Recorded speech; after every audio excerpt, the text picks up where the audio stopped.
Now with more, Congressman Michael Grimm. He is one of the lawmakers who wrote a letter of support for Major Brezler, objecting to this whole prosecution.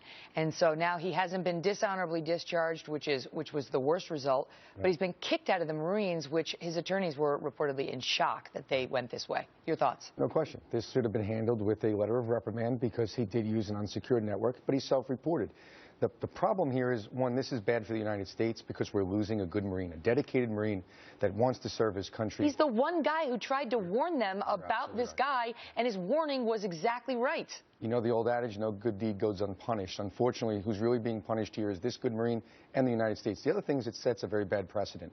In the Marine Corps, part of the code of conduct is that you would self-report. You have enough honor as a Marine Corps officer. If you did something wrong, you stand on the carpet. So he said, I've got these documents on my computer. I sent it via an unsecured, my Yahoo email. I got to tell them that's what I did. Right, but what kind of message does this send now? That if you actually stand up and do the right thing and self-report, you could be kicked out of the Marine Corps. So it's not a good precedent for the Marines, and it's not a good outcome for the United States of America. We need every good man we can have. We say in the Marine Corps, a few good men.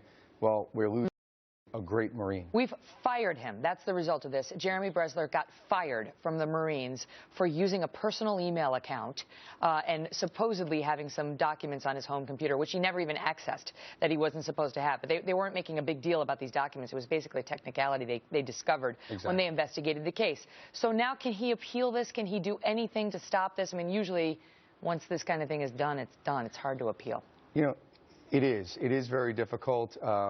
I think that he can put in an appeal, but I don't think it would go anywhere. I think, unfortunately, this Marine service to our country is going to end here, and he'll have to continue with Rescue 2, which is one of our best rescue squads in the FDNY. So he's a hero all the way around. He'll continue to be a hero for the people of New York City. So we're still lucky to have him. But like I said, this is unfortunate, not just for the Marine Corps and the precedent that it sets, but for this great country. We're losing a great Marine, and we shouldn't. You know, at the end of the day, we should be asking questions about why the information wasn't acted on. Right. Why these 3 Marines are dead. They were murdered. That's what we should be focusing the investigation on. Wow. Congressman, good to see you. Good to see you. Merry Christmas.